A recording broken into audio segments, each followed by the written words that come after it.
There we go. All right, check, check. There we go. Looks good. Abby is talking.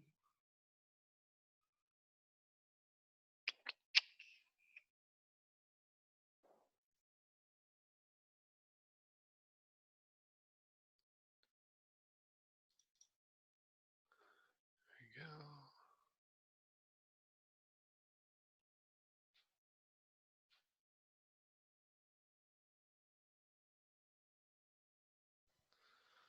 Well, good afternoon. I'm Ryan Siegel with the Smart Energy Design Assistance Center here at the University of Illinois. I'm joined with colleague Shawn Maurer here today talking about the commercial envelope provisions of the 2018 International Energy Conservation Code. I do want to provide a few housekeeping notes here before we begin. If you hover towards the top or bottom of your screen, you will get a control panel. So if you need to find some things such as the question and answer panel, that is where you can do that. So the webinar is expected to last approximately 1 hour. If you do have any questions, feel free to enter those into the question box. Again, if you hover towards the top or bottom of your screen, you should get a panel that will allow you to access that. Today's presentation is being recorded and will be provided along with a PDF of the slides found on SEDAC's website.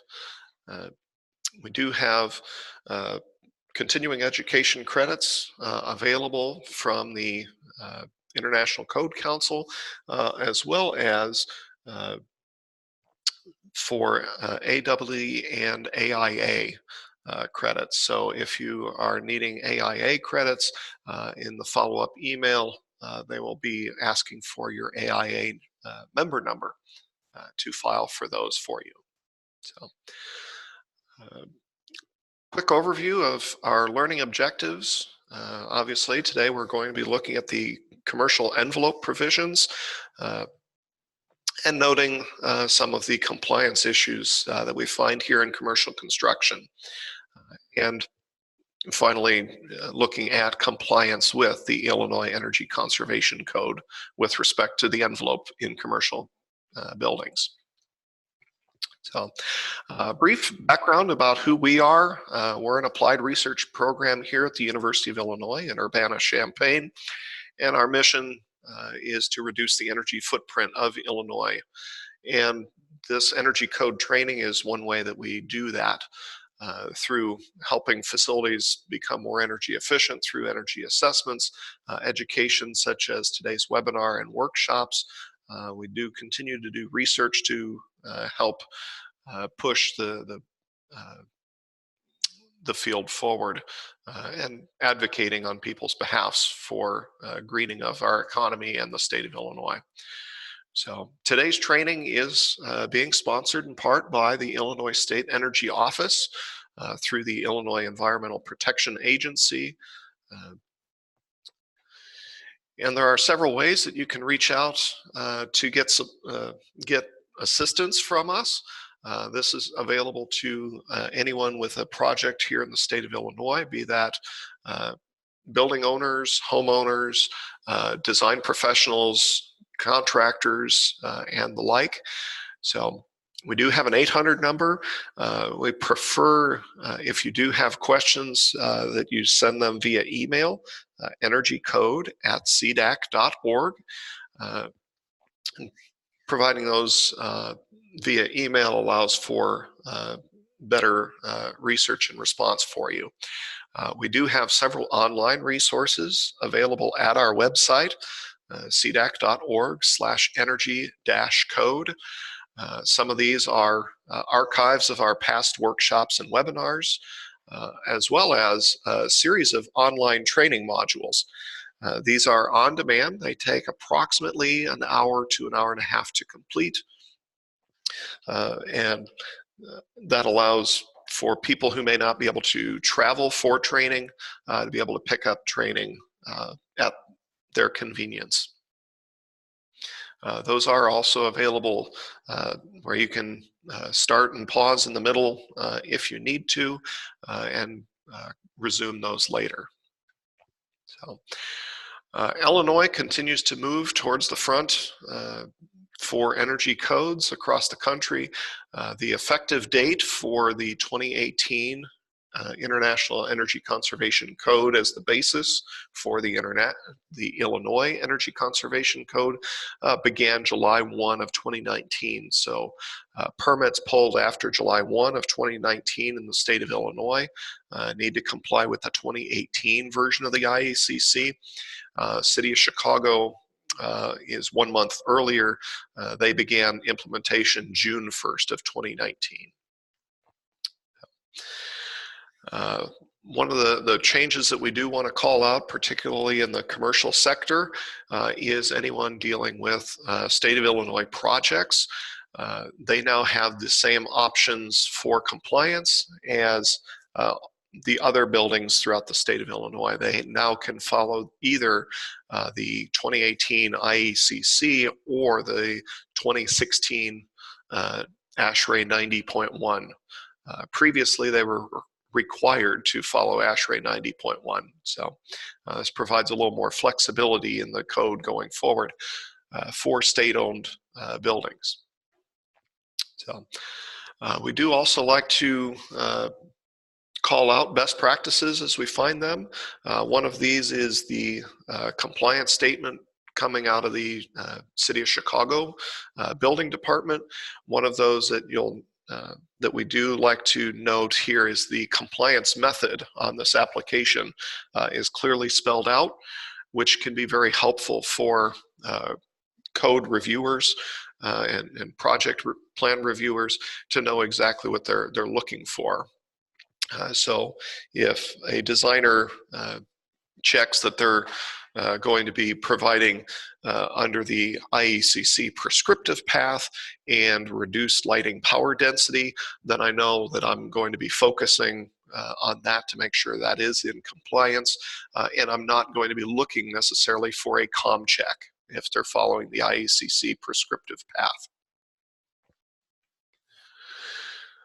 So here's several links. The International Code Council provides free access to all of their codes that they have out there, and they are free to view online on their website, and we have a link here to that. If you forget as far as where to find these, or some of these links can be rather long, they're also linked through our website on the resources page of the Energy Code section. So the ICC, it's a very searchable text, which is very helpful, which that is one downside of a physical copy of the book, is you can't quickly find all the references of a specific word. So we also have links here for the Illinois specific amendments, as well as the City of Chicago amendments to the code as well. So, this is a series of webinars. Previously, we had one on residential. Upcoming, we have commercial lighting, commercial HVAC, and one on ComCheck and ResCheck later in the year, and going into early of 2020.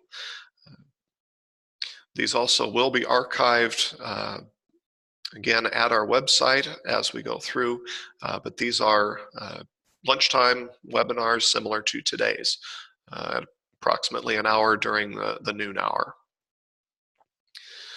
We also have on-site workshops that we are doing, have several planned, and more are continuing to be added to the schedule as time moves forward.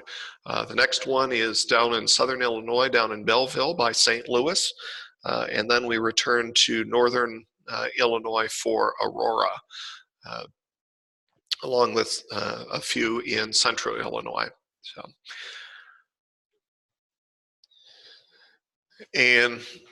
So this is What we're going to be covering today, again, looking at the commercial envelope and some of the energy intensive areas or larger energy impact areas, or areas that we find difficulty with compliance. So with that, I will turn it over to Shawn. Good afternoon, everyone. First thing we're going to cover, what buildings are exempt from the Illinois Energy Code? To start off, buildings that are exempt from locally adopted building codes are exempt from the building code or the Energy Conservation Code in Illinois. Mostly this will apply to agricultural facilities, but any place that doesn't require a permit will be exempt from the code. Buildings that don't contain conditioned space, such as these unconditioned storage facilities, are not required to meet any provisions in the Energy Conservation Code. Buildings that do not have comfort conditioning. In the code and in the Illinois amendments, it specifies that if a building has service electric feed greater than 100 amps, it'll be presumed to have electric heating for comfort conditioning purposes, unless a code official determines that that service is for another non-comfort conditioning purpose. The building will be assumed to have comfort conditioning and will have to meet the code. If you can show that the building has less than 100 amps or that the greater than 100 amp service is used for something other than space conditioning, comfort conditioning, then the building can be exempt from the provisions of the code. Historic buildings have been exempt from the code for a while, continue to be exempt. Anything listed on the National Historic Register or Illinois Historic Register or designated by authorized personnel as historically significant are exempt from meeting provisions of the code.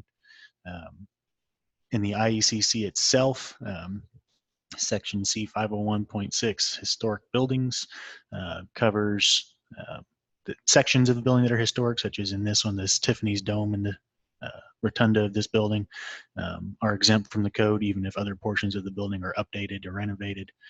Specific sections that are historically significant can also be left exempt from the code.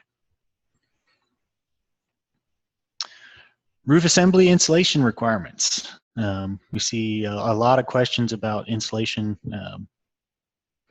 for roofing, especially above deck, and sometimes we get questions about under cavity insulation, such as we see here. Insulation that is laid on top of ceiling tiles in buildings is not considered part of the thermal envelope, mainly because the ceiling tiles are air permeable, so it's not an air impermeable surface. That insulation is going to let air transfer through it, not meet the thermal resistance requirements to be part of the thermal envelope. Usually insulation set on top of ceiling tiles is used for sound dampening and not for thermal insulation. So important to note in your buildings that if you're going to have ceiling insulation under the roof deck, it needs to not be laid on top of ceiling tiles. It needs to be pressed up against the air barrier surface. New to the 2018 IECC, insulation above deck needs to be in 2 layers, and those 2 layers have to have joints staggered. The main purpose of this is to limit air transfer through the insulation under the membrane of the roof. This limits condensation buildup, which can lead to water damage inside the building and also degradation of the roof surfaces. Also new to the 2018 IECC, skylight roof curbs have a minimum of R5 or the lowest roof insulation value. Most roof insulation values are greater than R5, so the R5 minimum applies. Unless the skylight curb is part of the NFRC rated skylight assembly. So if you have a separate roof curb, you have to have it insulated to R5. If it's integral to the skylight assembly meeting NFRC 100, then that will not have that R5 minimum requirement. One of the questions we got recently was how to insulate like concrete roof curbs. Usually that's done as an exterior or internal sleeve. If it's exterior insulated, it's just covered by the roof membrane. It's insulated similar to above deck roofing. Above grade wall insulation. In the Chicago area, one of the things that's specific to the code there is that they delete section 402.2.2 in its entirety. This section denotes weights of mass walls in order to meet the energy code and qualify as a mass wall. They have to have a specific weight per square foot or specific heat capacity. In the rest of the state, that still applies, but in Chicago, they're essentially stating that for mass walls above grade, as long as they meet the R value requirements or U factor requirements in table C402.1.3 or 4, that wall will meet energy code in Chicago. Again, for the rest of the state, you will have to meet the compliance requirements for weight of the wall in order to qualify as a mass wall. Insulation can be installed entirely on the exterior of the building, such as this metal insulated panel building on the left, or can be a combination of interior and exterior cavity and continuous insulation, such as you see on the right. For below grade walls, new to the 2018 IECC, any installation used to meet the C factor and R value requirements in the IECC tables for insulation must extend 10 feet below grade or to the level of the lowest conditioned floor, whichever is less. We find best practice for insulating foundation walls is to insulate on the exterior and allow them to dry to the interior. Prevents moisture buildup in the wall, extends the life and durability of the foundation. But that 10-foot depth requirement is new to the 2018 IECC. All right, so next we're going to be looking at fenestration. Obviously with pre-built window assemblies, they'll come with their NFRC label typically already attached to them, which makes it fairly simple to verify compliance. One challenge becomes when we are dealing with site-built or curtain wall assemblies, which are fairly common for commercial buildings. Now, the NFRC, or the National Fenestration Rating Council, does have a program for site-built and component modeling, and has to be done for site-built fenestration. And so part of this is making sure that you are providing this NFRC to the authority having jurisdiction for verification as part of your plan review.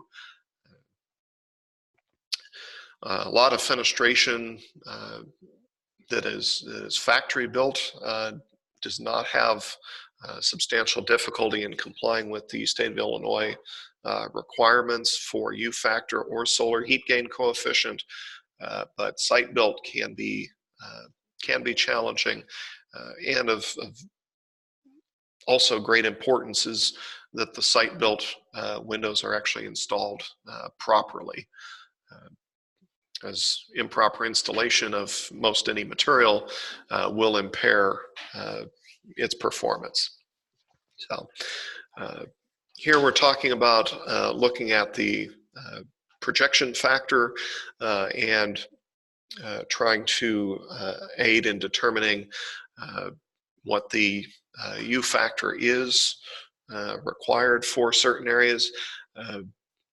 Now, for commercial, they do have the ability to do an area weighted average. So if you do have some buildings that have a lower performance, they can be averaged with higher performing windows. However, a similar area weighting average is not available for the heat gain coefficient. Needing to make sure that we do provide adequate solar heat gain control through either projections or performance of the fenestration itself. So as we're moving over to down to the floors, we do see several issues with floors. Now this may be only found in some buildings, but making sure that the insulation for floors does maintain permanent contact. And as you can see in several of these images, the insulation may have originally been placed in the cavity, but it had the ability to fall away to no longer be in good contact with that floor. Installing fibrous insulation for rim joist areas can be particularly problematic for moisture control. As you can see in the lower center picture there, where moisture has been allowed to travel through the insulation that had previously been in place before the picture was taken, and that moisture was able to condense on that rim joist area, allowing for mold. Mold needs at least two things to grow and survive. One is moisture, and the next is food. So wood and other organic materials tend to be very good food sources for mold. So all you need to do is add moisture, and you'll easily be able to grow some mold. So the code does call out several different methods for attaching insulation. One note that we do have here is on the left with some tie straps that fit in between the joists and push up against the insulation.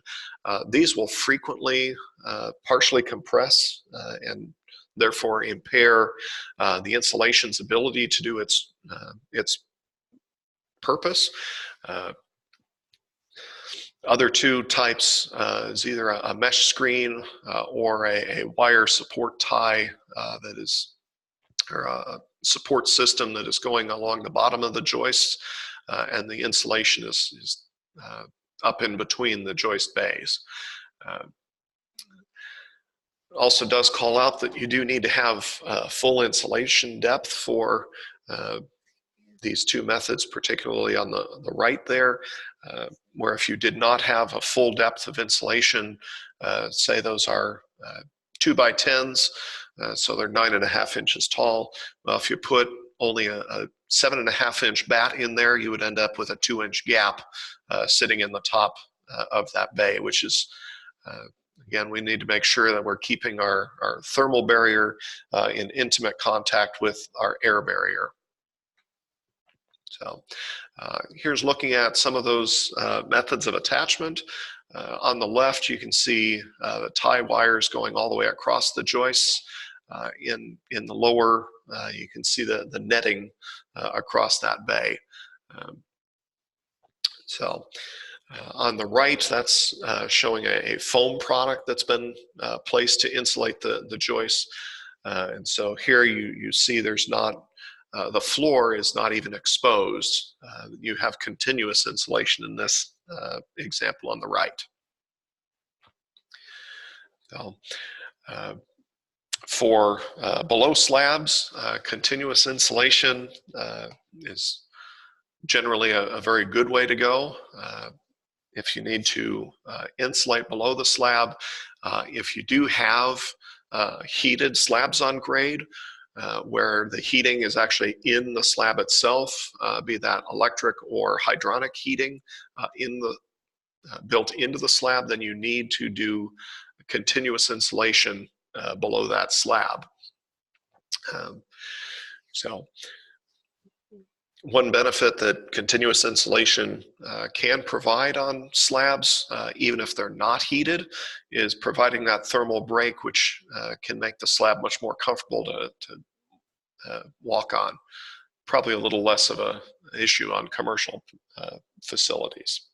So here's some details as far as how slabs could be insulated.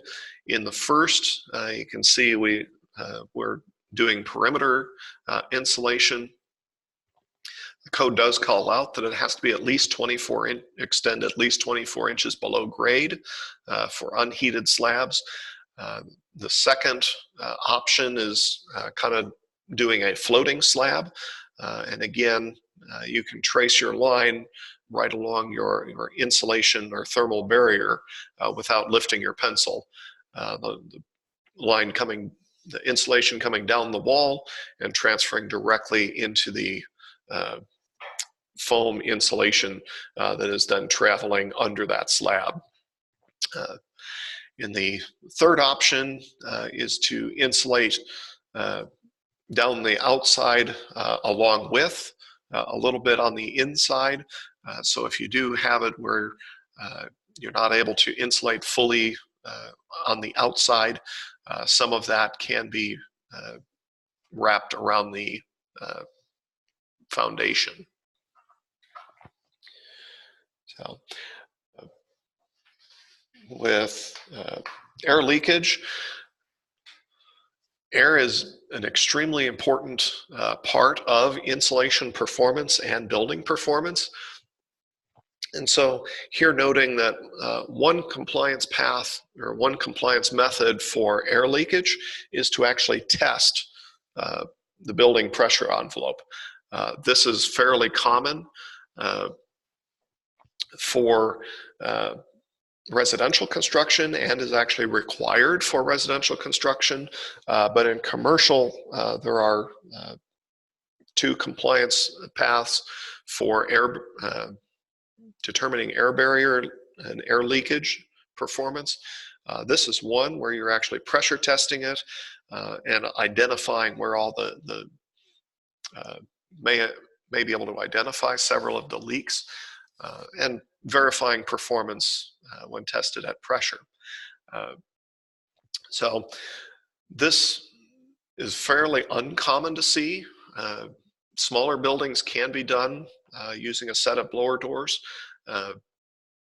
Here in this picture, it's depicting a double door which has 2 3-fan setups. This could be able to test a building that has up to 72,000 square feet of envelope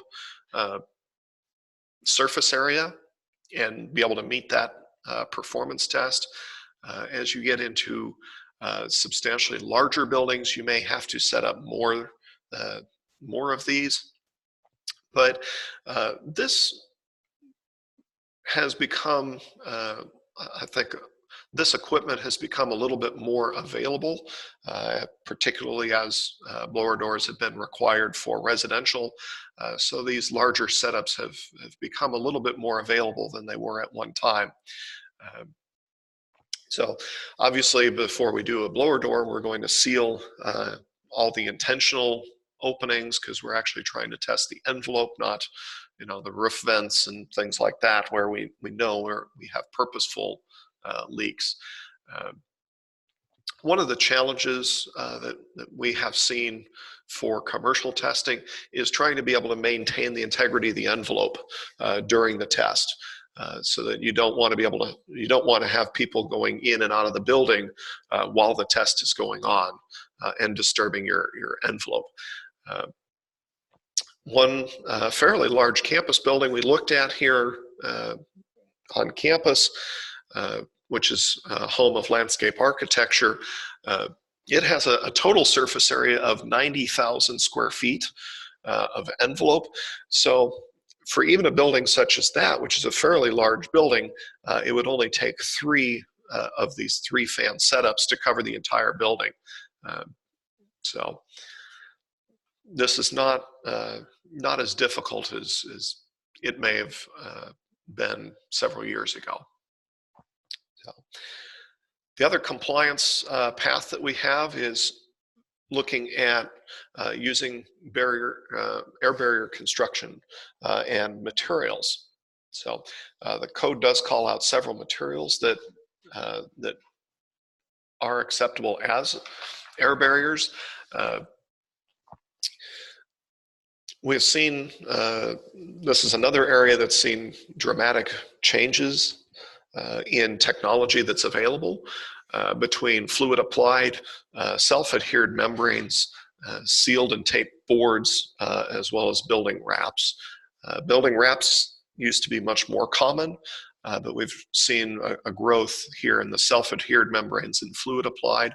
The important thing is making sure that the air barrier is continuous and that we are sealing all the joints, and that understanding that buildings will move a little bit, we need to make sure that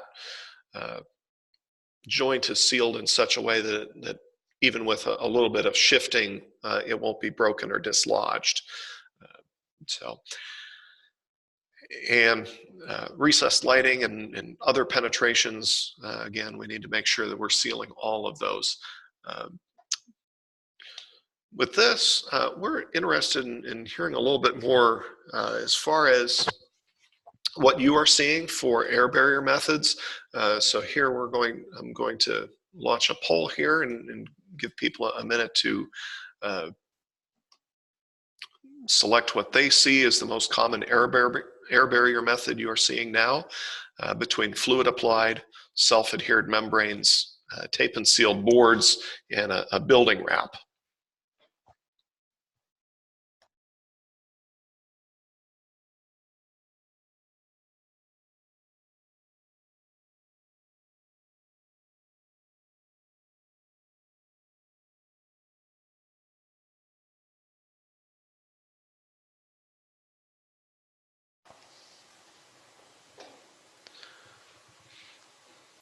Okay, looks like we got most everyone in.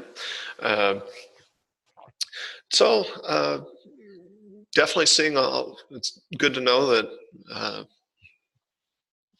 we're seeing building wraps is still fairly prevalent, but yes, definitely a growth here. Fluid applied's being much more common, followed with tape and sealed boards. So it's good to see how things are developing with time. So.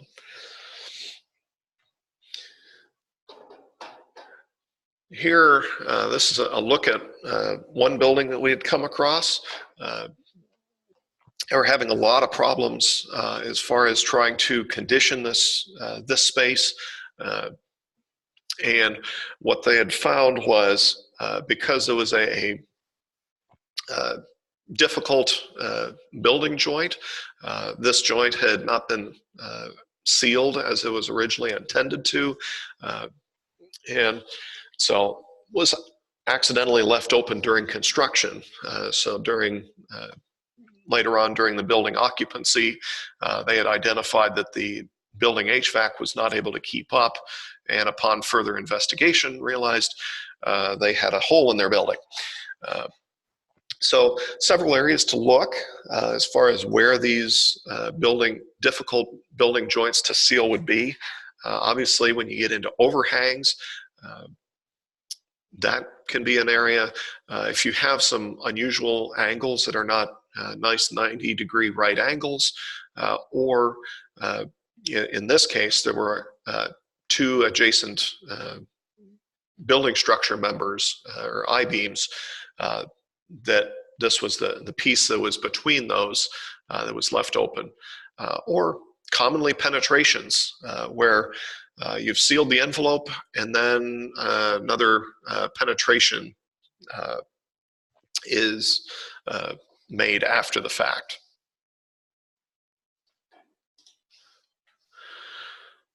Another common place to miss is where walls, you have a drop ceiling and the wall was not completed all the way to the floor above.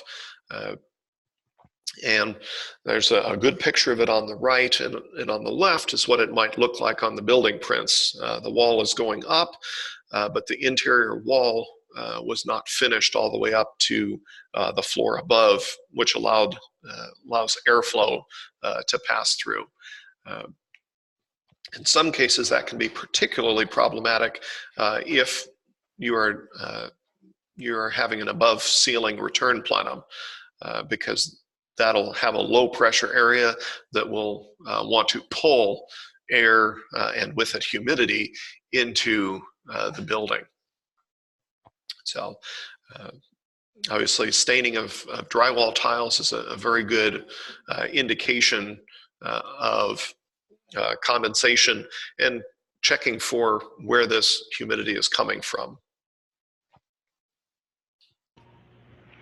Next, we'll talk about component performance alternative. This is the UA trade-off compliance path. We see it's fairly common for the energy code. UA trade-off provides a lot of flexibility for how to insulate buildings and comply with the code. But one of the things we've run across in the past was someone tried to do a UA trade-off where they complied with wall U value requirements, but they did it with entirely cavity insulation in a steel stud building. With the advancement of the code, it's a little harder to do now. But one thing to note is that leaves a significant thermal bridge along those steel studs, which can lead to condensation issues, can lead to staining of the drywall inside the building. And one thing we noted here is this table from the IECC that notes if you've got cavity insulation in a steel stud construction, that cavity's effective R value is cut by at least 50%, if not more. So it's important to consider thermal bridging when you're doing UA trade-offs. A big thing to consider is dew point calculations for your wall assemblies. We've included a couple of helpful programs here. The WUFI program by Oak Ridge National Laboratory is a free program. And then there's another program by LBL that does a similar thing. You can see an example on the right here of a dew point calculation. It shows a thermal overlay on the assembly and indicates in that assembly where you're at risk for condensation. So very important when considering building assemblies that you're not going to have condensation on the interior of the building behind your insulation materials where you have the potential to develop mold or building integrity issues. Air barrier materials. In the code, it lists acceptable air barrier materials, some things that might be thought of as air barrier materials that aren't. Ungrouted CMUs, there's a lot of pathways for air to flow through them. It's also, the concrete itself is too thin to be a significant air barrier itself. Felt papers, fibrous insulation, very frequently see fibrous insulation stuffed into air gaps, and all it's doing is filtering the air that's going to come through it. Another thing to pay particular attention to is spray foam coatings. For closed cell, the code specifies that less than 1.5 inch, or for open cell, less than 4.5 inches is not an air barrier. So you must exceed those, and it's important to check your manufacturer's installation instructions. We have seen some open cells that have to have greater than 5.5 inches in order to be considered an air barrier. A common thing as well, corrugated roof decking and floor decking. It's very common to see that laid on top of a flat I-beam and stuffed with fiberglass or some other air permeable stopgap, or left completely open. They do sell formed air barriers made of EPDM rubber or foam that will qualify as an air barrier to seal those joints in all those fluting in the roof and floor deckings. For materials to qualify as an air barrier, they have to have a air permeability of less than 0.004 CFM per square foot under a pressure differential of 0.3 inches water gauge at 75 pascals. It follows that ASTM testing. Usually air barrier compliance, when using the material compliance path or the air barrier compliance path for materials, is done through plan review. It's very important in your plans to denote air sealing techniques, especially around complex joints. You can see in this example here, you can trace along the green line. There's a flashing there. It's also tied in with the air barrier. It goes down to the window joint and specifies backer rod and air barrier sealant there. So you could take a pencil and trace down that wall assembly to the window assembly and not have to pick the pencil up. In that instance, you know you've got a complete air barrier there. Air leakage through fenestration. This kind of touches back again on the NFRC labels for windows and coming back again to assembly of site-built windows and meeting compliance with them. NFRC labels will have an air leakage rating listed on them that will very often be in compliance with the code. Especially be careful with site-built windows that they are properly assembled, and that you don't have, as in this example on the right, seals falling out of place prematurely. One of the key ways to check for window compliance is with pressure testing of the building. If you've got window assemblies in place but don't do pressure testing, you could have an issue that's hidden behind the window framing and not know about it until it's too late. Any questions? Looks like we do have a couple here that have already come in. So if you do have other questions, feel free to put them into your question window here. Also, if you do think of any questions that come up after today's webinar, again, feel free to email us, energycode@sedac.org. Our first question is looking at perimeter insulation. I believe this was when we were talking about slab-on grade insulation. And here the code in 402.4 does call out that you can put the perimeter insulation for slab-on grade either on the outside or the inside.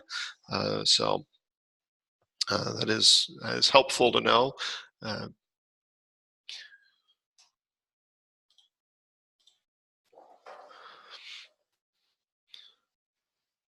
I have another one here as far as the CMAST program, if that analysis is required for all site-built windows or if it's just recommended.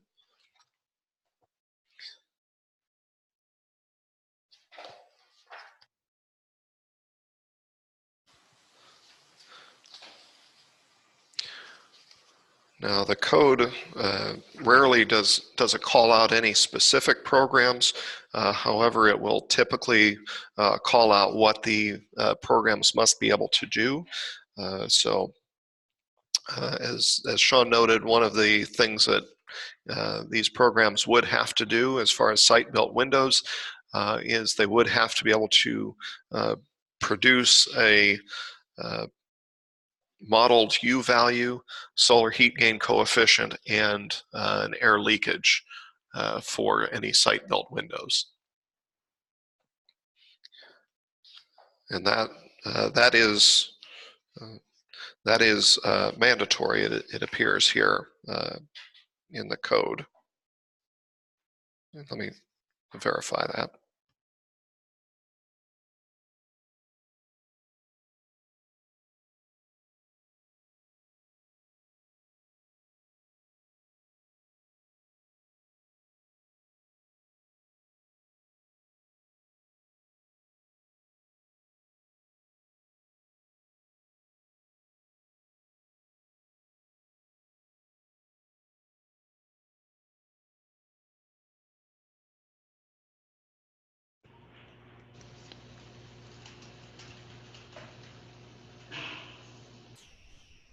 We would like to remind everyone that there will be AAA continuing education credits.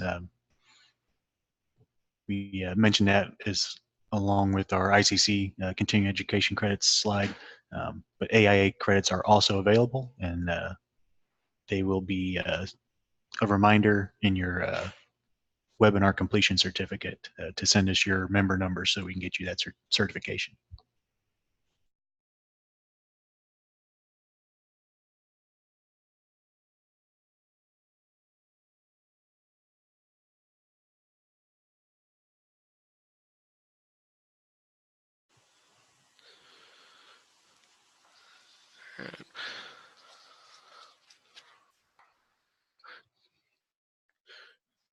Give people another minute here to see if there's any other energy code related questions here.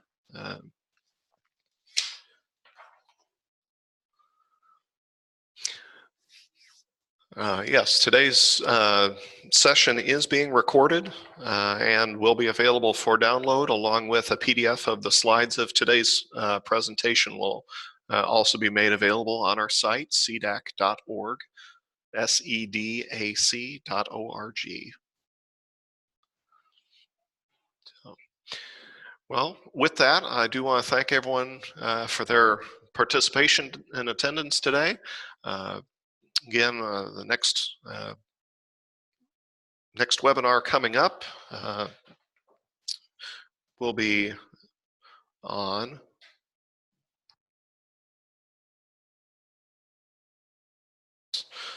commercial HVAC. So, and with that, I want to wish everyone a good afternoon.